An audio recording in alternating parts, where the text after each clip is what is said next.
पंचवटी के मार्ग में जटायु से भेंट। पंचवटी जाते समय बीच में श्री रामचंद्र जी को एक विशाल काय गिद्ध मिला, जो भयंकर पराक्रम प्रकट करने वाला था।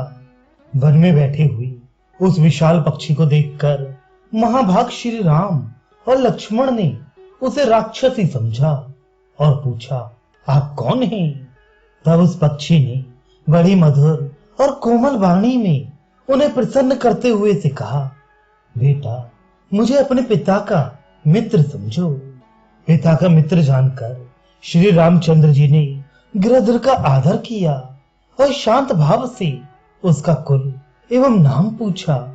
श्री राम का यह प्रश्न सुनकर उस पक्षी ने उन्हें अपने कुल और नाम का परिचय देते हुए समस्त प्राणियों की उत्पत्ति का क्रम ही बताना आरंभ किया। महाबाहु रघुनंदन, पूर्व काल में जो प्रजापति हो चुके हैं, उन सब का आज से ही वर्णन करता हूँ। सुनो। उन प्रजापतियों में सबसे प्रथम कर्दम हुए, तदनंतर दूसरे प्रजापति का नाम विकृत हुआ, तीसरे शेष, चौथे संश्रय और पांचवें प्रजापति पराक्रमी बहुपुत्र हुए। छठे स्थानु, सातवें मरीचि, आठवें अत्रि, नवें महान शक्तिशाली कृतु, 10वें पुलस्त्य, 11वें अंगिरा, 12वें प्रचेता और 13वें प्रजापति उलय हुए। 14वें दक्ष, 15वें विवस्वान, 16वें अरिष्टनेमी और 17वें प्रजापति महातेजस्वी कश्यप हुए। रघुनंदन, ये कश्यप जी अंतिम प्रजापति कहे गए हैं। महायशस्वी श्री राम प्रजापति दक्ष के 60 यशस्विनी कन्याएं हुई, जो बहुत ही विख्यात थीं।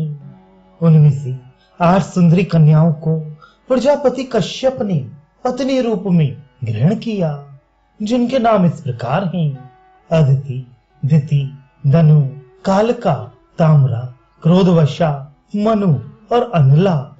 तदनंतर उन कन्याओं से प्रसन्न होकर कश्यप जी ने फिर उनसे कहा, देवियों, तुम लोग ऐसे पुत्रों को जन्म दोगी जो तीनों लोकों का भरण पोषण करने में समर्थ और मेरे समान तेजस्वी होंगे। महाबाहु श्री राम इनमें से अदिति, दिति, धनु और कालका, इन चारों ने कश्यप जी की कही हुई बात को मन से ग्रहण किया, परंतु शेष स्त्रियों ने उधर मन नहीं लगाया। उनके मन में वैसा मनोरथ उत्पन्न नहीं हुआ। शत्रुओं का दमन करने वाले रघुवीर अदिति के गर्भ से 33 देवता उत्पन्न हुए। 12 आदित्य, 8 वसु, 11 रुद्र और 2 अश्विनी कुमार। शत्रुओं को ताप देने वाले श्री राम यही 33 देवता हैं। तात दिति ने दैत्य नाम से प्रसिद्ध यशस्वी पुत्रों को जन्म दिया। पूर्व काल में वन और समुद्रों सहित सारी पृथ्वी उन्हीं के अधिकार में थी। शत्रुदमन धनु ने अश्वग्रीव नामक पुत्र को उत्पन्न किया और कालका ने नरक एवं कालक नामक 2 पुत्रों को जन्म दिया। ताम्रा ने क्रौची, भासी, शेनी, धृतराष्ट्री तथा शुकी, इन 5 विश्वविख्यात कन्याओं को उत्पन्न किया। इनमें से क्रौची ने उल्लुओं को, भासी ने भास नामक पक्षियों को, शेनी ने परम तेजस्वी शेनों अर्थात बाजों और गीधों को, तथा धृतराष्ट्री ने सब प्रकार के हंसों और कल हंसों को जन्म दिया। श्री राम, आपका कल्याण हो।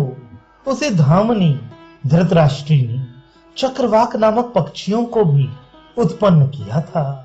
ताम्रा की सबसे छोटी पुत्री शुकी ने नता नाम वाली कन्या को जन्म दिया।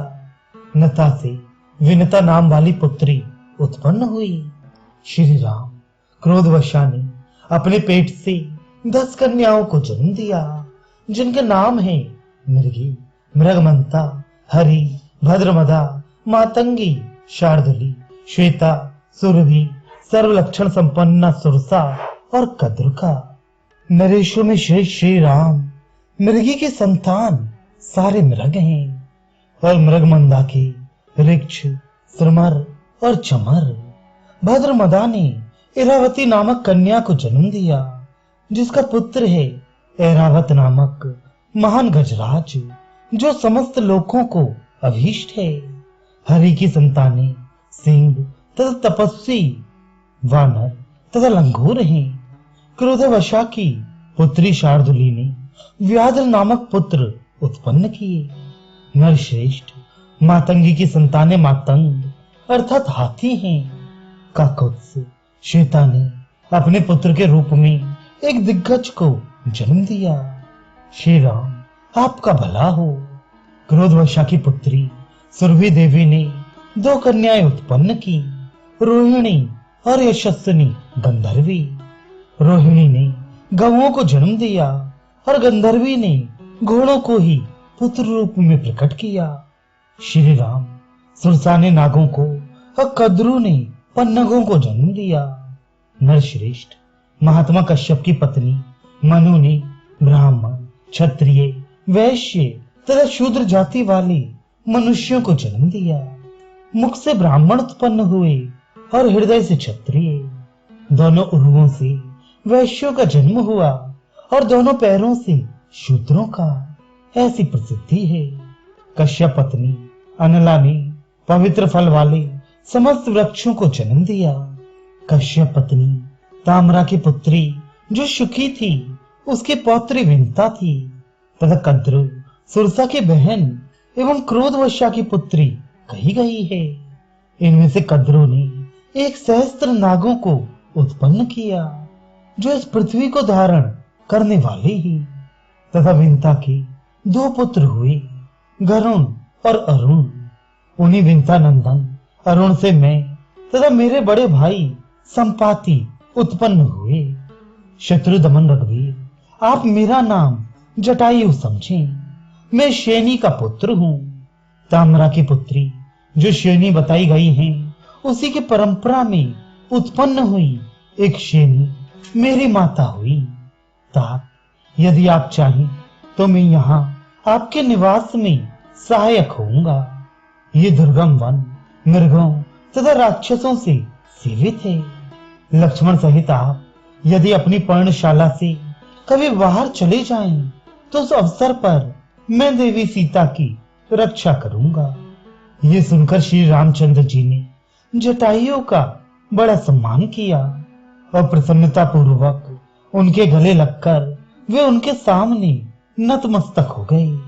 फिर पिता के साथ जिस प्रकार उनकी मित्रता हुई थी, वह प्रसंग मनस्वी श्री राम ने जटायु के मुख से बारंबार सुना।